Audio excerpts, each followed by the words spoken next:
மீனம் ராசி அன்பர்களே, இனிய வணக்கம். உங்களுடைய வாழ்க்கையை ஒரு சாதாரணமான ஒரு கதையாக யாராலையுமே பார்க்க முடியாது. ஆனா வெளியில இருந்து பார்க்கவங்களுக்கு நீங்க மிகவும் அமைதியான ஒரு வாழ்க்கையை நீங்க வாழ்ந்து கொண்டு இருக்கீங்க அப்படின்னு அனைவரும் தெரிஞ்சு கொள்வாங்க. ஆனா உங்களுடைய வாழ்க்கை எப்படி தெரியுமா? அது ஒரு அமைதியான ஒரு தியாகத்தின் ஒரு வரலாறு மாரி இருக்குங்க. யாராவது ஏதாவது ஒண்ணு கேட்டாங்க அப்படின்னா, உங்களுடைய வாழ்க்கையை, உங்களுடைய நேரத்தை, உங்களுடைய வேலை எல்லாத்தையுமே விட்டுட்டு மத்தவங்களுக்காக நீங்க எல்லாமே ஓடி ஓடி பண்ணி குடுப்பீங்க. அப்படிப்பட்ட ஒரு வாழ்க்கையாகத்தான் உங்களுடைய வாழ்க்கையில இதுவரைக்கும் நடந்து கொண்டும் இருக்கும். உங்களுக்கு தியாகத்தின் ஒரு வரலாறு அப்படின்னு ஒரு அவார்டு குடுத்தா, அத உங்களுக்கு நிச்சயமா குடுக்கலாம். அந்த அளவுக்கு ஒரு தியாகத்த உங்களுடைய வாழ்க்கையில நீங்க நிச்சயமா பண்ணியிருந்திருப்பீங்க. நீங்க எப்போதுமே நான் இருந்தா போதும், மத்தவங்க நிம்மதியாக இருக்கணும் என்று நினைத்து வாழக்கூடிய ஒரு மனிதர்களாக இருப்பீங்க. எப்பொழுதும் அந்த ஒரு இடத்துல நான் இருக்கேன் அப்படின்னா, அந்த ஒரு இடத்துல இருக்கவங்க எல்லாருக்கும் எந்த விதமான குறைகளும் இருக்கக்கூடாது. முக்கியமா பண குறைகள், மனதுல எந்த விதமான குழப்பங்கள் எதுவுமே இல்லாம அவங்களுடைய வாழ்க்கை தெளிவாக இருக்கணும் அப்படின்னு நினைக்கக்கூடிய ஒரு மனிதர்களாக நீங்க எப்போதுமே இருப்பீங்க. அதனால தாங்க இதுவரைக்கும் எல்லா விதமான மனிதர்களும் அவங்களுடைய தேவைகள் முடிந்ததும் உங்களை தூக்கி எறிஞ்சிட்டு போயிருவாங்க. இந்த மாதிரி சில அனுபவங்கள் உங்களுடைய வாழ்க்கையில நிச்சயமா நடந்திருக்கும். அது நடந்தது மட்டுமல்லாம, அது உங்களுடைய வாழ்க்கையில தேவையில்லாத சில பிரச்சனைகளையும் நிச்சயமா ஏற்படுத்தியிருக்கும். மத்தவங்க நிம்மதியாக இருக்கணும்னு நினைப்பீங்க. ஆனா அந்த மனசுக்கு உலகம் கொடுத்த பதில் என்ன தெரியுமா? நீங்க மத்தவங்களுக்கு அன்பைத்தான் கொடுத்திருப்பீங்க. அன்பு மட்டும் கிடையாது, உங்களுடைய தியாகங்கள், உங்களிடம் இருக்கக்கூடிய பொருட்கள், பணங்கள் என அனைத்தையுமே கொடுத்து மத்தவங்களுக்கு நீங்க உதவி பண்ணியிருப்பீங்க. அதற்கு அவங்க என்ன தெரியுமா கொடுத்திருப்பாங்க? நீங்க இல்லாத மாதிரி நடந்து கொள்வது, உங்களுக்கு தேவைப்பட்ட நேரத்துல யாரும் இல்லாம போன மாதிரி ஒரு வெறுமையானது உங்களுக்குள்ள நிச்சயமா ஏற்படுத்தியிருப்பாங்க. அது ஒரு காயம் மட்டும் கிடையாதுங்க. அது ஒரு அமைதியான ஒரு உடைதல். இதுவும் உங்களுடைய வாழ்க்கையில நிச்சயமா உங்களுக்கு ஏற்படுத்தி கொடுத்திருப்பாங்க. இதுவும் உங்களுடைய மனதிற்குள்ள தேவையில்லாத பிரச்சனையும் நிச்சயமாக உண்டாக்கியிருக்கும். இந்த உடைதலை உருவாக்கிய 3 சம்பவங்கள் தாங்க உங்களுடைய வாழ்க்கையில நிச்சயமா நடந்திருக்கும். இந்த சம்பவங்கள் உங்களுடைய வாழ்க்கையில நடந்து அதிலிருந்து உங்களால வெளிவரக்கூட முடியாது. அந்த அளவுக்கு சில தாக்கங்களை உங்களுக்குள்ள உருவாக்கியிருக்கும். ஒரு நாள் உங்களுடைய நெருங்கிய நண்பரோ இல்லைன்னா நெருங்கிய உறவினரோ ஒரு பெரிய ஒரு பிரச்சனையில சிக்கி இருந்திருப்பாங்க. முதல் போன் உங்களுக்கு தான் வந்திருக்கும். இல்லைன்னா அந்த தகவலும் உங்களுக்கு எப்படியாவது தெரிஞ்சிருக்கும். அவங்க அழுதபடி உங்களை தேடி வந்திருப்பாங்க. இல்லைன்னா நீங்க கூட அவங்கள தேடி போயிருப்பீங்க. ஆனா எப்படியோ ஒண்ணு நடந்திருக்கும். நீங்க உங்களுடைய வேலை, உங்களுடைய நேரம், உங்களை விட்டுட்டு அதை எல்லாத்தையும் நீங்க விட்டுருப்பீங்க. விட்டு அவங்கள காப்பாத்துவதற்காக நீங்க போயிருப்பீங்க. நம்ம எது எது போனாலும் சரி, அதை நம்ம சம்பாதிச்சுக்கலாம். ஆனா இந்த மாதிரி உறவுகளை நம்ம விட்டு விடக்கூடாது அப்படின்னு நினைத்து எல்லாத்தையும் நீங்க தூக்கி எறிஞ்சிட்டு இவங்களுக்காக ஓடி வந்திருப்பீங்க. ஓடி வந்து போய் நின்று அவங்கள நீங்க காப்பாத்திருப்பீங்க. இன்னும் சில மாதங்கள் ஆகும். அந்த பிரச்சனையில இருந்து அவங்க வெளியே வந்து அவங்களுடைய வாழ்க்கை இந்த ஒரு நேரத்துல நல்லா போய்கிட்டு இருக்கும். சில மாதங்களுக்கு பிறகு என்ன தெரியுமா ஆகும்? நீங்க அதே ஒரு நிலைமைக்கு வந்திருப்பீங்க. அவங்க பட்ட ஒரு கஷ்டம் போல இல்லாம, நீங்களும் பணமோ இல்லாமலோ, இல்லைன்னா நடு ரோட்ல கூட நீங்க நிக்கக்கூடிய ஒரு சூழ்நிலை ஏதாவது ஒண்ணு ஏற்பட்டிருக்கும். அவங்களுக்கு நீங்க போன் பண்ணி பார்ப்பீங்க. அவங்கள நீங்க எப்படியாவது அழைத்து கூட பார்ப்பீங்க. ஆனா இப்போது அவங்க பிஸியா இருப்பாங்க. ஆனா ஒரே ஒரு வார்த்தையை மட்டும் உங்களுக்கு சொல்லியிருப்பாங்க. நான் பிஸியா இருக்கேன். என்னால இப்போ வர முடியாது அப்படின்னு மறுத்திருப்பாங்க. அப்போ நீங்க நினைச்சு பார்ப்பீங்க. நான் அவங்களுக்காக வேலையெல்லாம் தூக்கி போட்டுட்டு வந்தேன். என்னுடைய நேரத்தையும் விட்டுட்டு வந்தேன். அவங்களுக்காக நான் எல்லாமே பண்ணேன். ஆனா இவங்க இந்த ஒரு நேரத்துல நான் ஏதாவது உதவி பண்றேன் என்னால முடிஞ்சதா அப்படின்னு ஒரு வார்த்தை கூட சொல்லல. வார்த்தை கூட சொல்லாம நான் பிஸியா இருக்கேன்னு சொன்னது இங்க பெரிய அளவுக்கு உங்களுடைய மனதை நிச்சயமா உடைச்சிருக்கும்.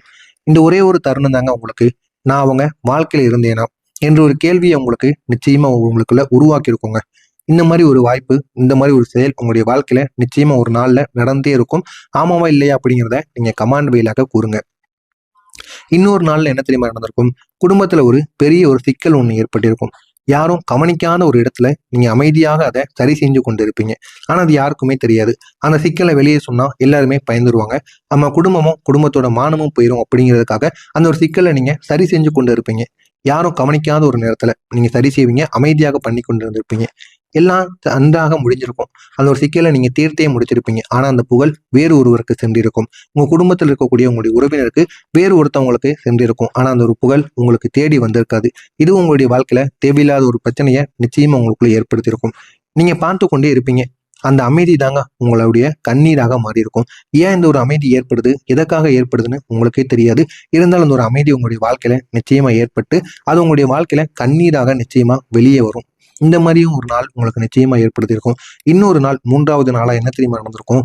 நீங்க நம்பிய ஒருத்தவங்களுக்கு உங்களுடைய வாய்ப்பை கிடைக்க நீங்க பின்னால் இருந்து தள்ளி உதவி இருப்பீங்க. அவன் நல்லா இருக்கட்டும், நம்முடைய வாய்ப்பு போனா கூட போட்டோம். ஆனா அவன் நல்லா இருக்கணும் அப்படிங்கிற ஒரு எண்ணத்தோடு நீங்க அவங்க முன்னேறி போகணும் அப்படின்னு எவ்வளவோ உதவிகளை நீங்க அவங்களுக்காக செஞ்சிருந்திருப்பீங்க. அவங்களுக்காக அந்த ஒரு உதவி செய்து அவங்க ஒரு நல்ல ஒரு வேலைக்கோ, நல்ல ஒரு இடத்திற்கோ நீங்க அனுப்பி வச்சிருப்பீங்க. ஆனா அவங்களுடைய வாழ்க்கையில நீங்க செஞ்ச உதவியை வைத்து அவங்களுடைய வாழ்க்கையில அவங்க உயர்ந்தும் நல்ல ஒரு நிலைமைக்கும் நிச்சயமா போயிருப்பாங்க. உங்களை அறிந்த மாதிரி கூட அவங்க நடந்து கொள்ள மாட்டாங்க. உயர்ந்ததுக்கு அப்புறமா நீங்க யாரோ போல அவங்க நடந்து கொள்வாங்க. இது உங்களுடைய மனதுக்குள்ள மிகப்பெரிய ஒரு துரோகம் மாதிரி தோன்றும். மறுபக்கம் மிகப்பெரிய ஒரு காயத்தையும் நிச்சயமா உங்களுடைய மனதுக்குள்ள நிச்சயமா ஏற்படுத்தியிருக்கும். நீங்க செஞ்ச நல்லதுக்கு மத்தவங்க பெயர் வாங்கக்கூடிய அனுபவமும் உங்களுக்கு நிச்சயமா புதிதாக இருக்காது. நீங்க ஒருத்தவங்களுக்கு வேலை கிடைக்கிறதுக்காக வழி எவ்வளவோ செஞ்சிருப்பீங்க. ஆனா அவங்களுடைய வெற்றியில உங்களுடைய பெயரானது நிச்சயமா இல்லாம போயிருக்கும். நீங்க ஒரு குடும்பத்தை காப்பாத்திருப்பீங்க. ஆனா அந்த குடும்பம் உங்களுடைய பங்களிப்பை நினைவில் கூட வச்சிருக்காது. இந்த அனுபவங்க தாங்க உங்களுக்கு நான் ஏன் இவ்வளவு அமைதியா இருக்கணுங்கிற ஒரு கேள்வியை உங்களுக்குள்ள எழுப்பிக் கொண்டே இருக்குங்க.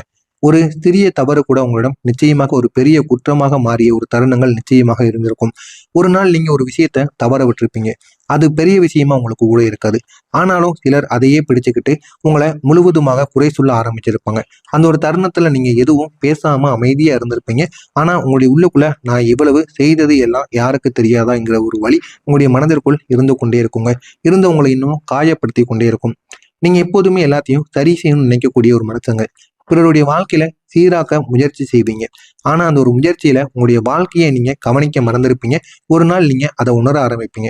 இந்த வரக்கூடிய இந்த ஒரு நாளுக்கு பிறகுதான் அது உங்களுக்கு நிச்சயமா உணரும். உங்களுடைய கனவு, உங்களுடைய ஆசைகள், உங்களுடைய ஆரோக்கியங்கள் இதெல்லாம் பின்தள்ளப்பட்டிருக்கும். இதை பற்றியெல்லாம் இந்த ஒரு நேரத்துல நீங்க யோசித்துக் கொண்டிருப்பீங்க.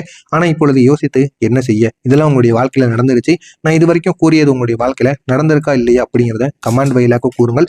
இனிமே உங்களுடைய வாழ்க்கையில நடக்க போவது என்ன அப்படிங்கிறத தெரிஞ்சுக்கணும் அப்படின்னா மறக்காம நம்முடைய சேனலை சப்ஸ்கிரைப் செஞ்சு வச்சுக்கோங்க.